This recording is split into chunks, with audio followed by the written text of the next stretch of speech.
Now the two angels came to Sodom in the evening, and Lot was sitting in the gate of Sodom. When Lot saw them, he rose to meet them, and he bowed himself with his face toward the ground. Here now, my lords. Please, turn into your servant's house and spend the night, and wash your feet. Then you may rise early and go on your way. No, but we will spend the night in the open square. But he insisted strongly. So they turned into him and entered his house. Then he made them a feast, and baked unleavened bread, and they ate. Now before they lay down, the men of the city, the men of Sodom, both old and young, all the people from every quarter, surrounded the house, and they called to Lot. Where are the men who came to you tonight? Bring them out to us, that we may know them carnally. So Lot went out to them through the doorway, shut the door behind him, and said, Please, my brethren, do not do so wickedly. See now, I have two daughters who have not known a man. Please, let me bring them out to you, and you may do to them as you wish. Only do nothing to these men, since this is the reason they have come under the shadow of my roof. Stand back! This one came in to stay here, and he keeps acting as a judge. Now we will deal worse with you than with them. So they pressed hard against the man Lot, and came near to break down the door. But the men reached out their hands and pulled Lot into the house with them, and shut the door. And they struck the men who were at the doorway of the house with blindness, both small and great, so that they became weary trying to find the door. Then the men said to Lot, Have you anyone else here? Son-in-law, your sons, your daughters, and whomever you have in the city. Take them out of this place, for we will destroy this place, because the outcry against them has grown great before the face of the Lord, and the Lord has sent us to destroy it. So Lot went out and spoke to his sons-in-law, who had married his daughters. Get up! Get out of this place! For the Lord will destroy this city! But to his sons-in-law he seemed to be joking. When the morning dawned, the angels urged Lot to hurry.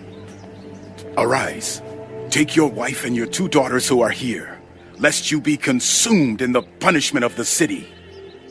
And while he lingered, the men took hold of his hand, his wife's hand, and the hands of his two daughters, the Lord being merciful to him, and they brought him out and set him outside the city. So it came to pass, when they had brought them outside, that he said, Escape for your life. Do not look behind you, nor stay anywhere in the plain. Escape to the mountains, lest you be destroyed. Please, no, my lords. Indeed now, your servant has found favor in your sight, and you have increased your mercy which you have shown me by saving my life. But I cannot escape to the mountains, lest some evil overtake me and I die. See now, this city is near enough to flee to, and it is a little one. Please, let me escape there. Is it not a little one? And my soul shall live.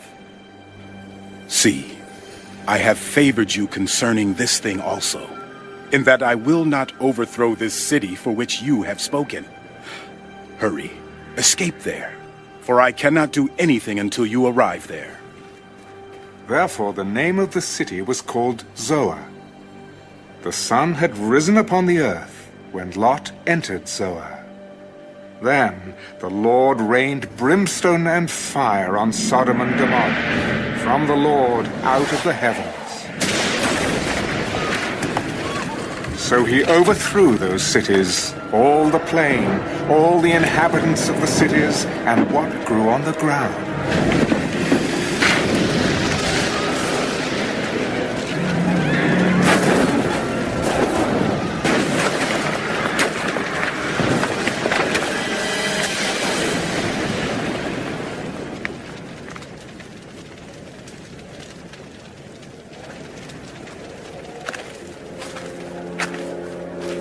But his wife looked back behind him.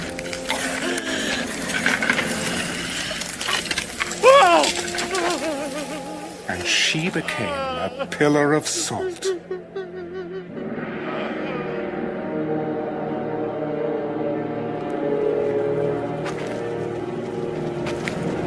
And Abraham went early in the morning to the place where he had stood before the Lord.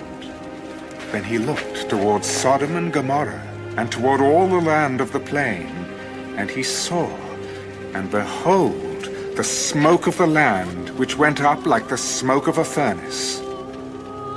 And it came to pass, when God destroyed the cities of the plain, that God remembered Abraham, and sent Lot out of the midst of the overthrow, when he overthrew the cities in which Lot had dwelt. Then Lot went up out of Zoar, and dwelt in the mountains, and his 2 daughters were with him, for he was afraid to dwell in Zoar. And he and his 2 daughters dwelt in a cave. Now the firstborn said to the younger, Our father is old, and there is no man on the earth to come into us, as is the custom of all the earth. Come, let us make our father drink wine, and we will lie with him, that we may preserve the lineage of our father. So they made their father drink wine that night.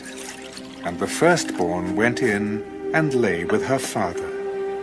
And he did not know when she lay down or when she arose.